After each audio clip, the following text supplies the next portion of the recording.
அஸ்ஸலாமு அலைக்கும். Welcome to நிசா சமையல் விலாக். இந்த வீடியோவில் ஈத் விலாகை பற்றி பார்க்க போகிறோம்.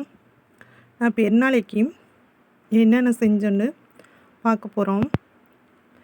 இது எங்கள் வீட்டிலேருந்து கொஞ்சம் தொலைவில் தான் பள்ளிவாசல் இருக்குது. பெருநாள் நைட்டு பள்ளிவாசல் இப்படி தான் இருந்துச்சு. ரொம்ப அமைதியாக இருந்துச்சு. இது மறுநாள் காலையில் 8:30க்கு பெருநாள் தொழுதுட்டு 9:30 தொழுகை முடிஞ்சிடுச்சு.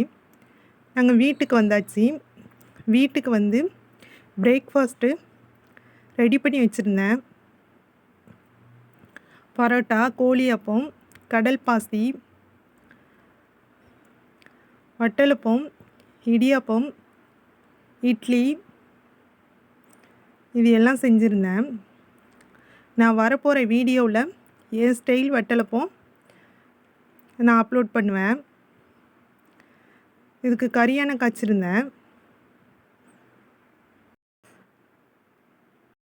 பிரேக்ஃபாஸ்ட்டு நல்ல விதமாக முடிஞ்சிச்சு.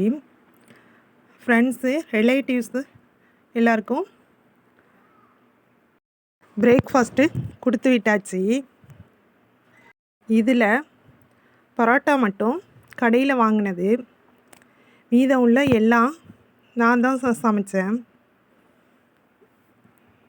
இதில் கோழியப்பம் எங்கள் ஊர் ஸ்பெஷல். இது நெக்ஸ்ட் வீடியோவில் கோழியப்பம் ரெசிபி நான் போடுவேன். பிரேக்ஃபாஸ்ட் முடிஞ்சு ஒரே வறட்சி தாகம், நோன்பு வச்சது ரொம்ப வறட்சியாக இருக்கும். அதுக்கு இந்த தர்பூசணி ஜூஸ் போடுறேன். இந்த தர்பூசணி ஜூஸு இனிமேல் வெயில் காலம், இந்த கோடை காலத்துக்கு இந்த ஜூஸ் ரொம்ப நல்லது, கூலிங்காகவும் இருக்கும்.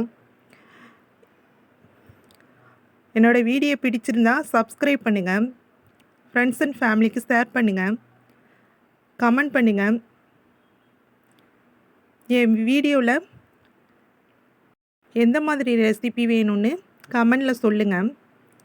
மிஸ்டேக் இருந்தாலும் கமெண்டில் சொல்லுங்கள்.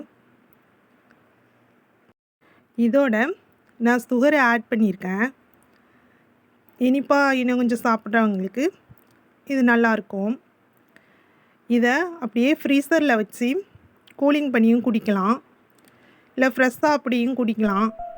அது அவங்க சாய்ஸு.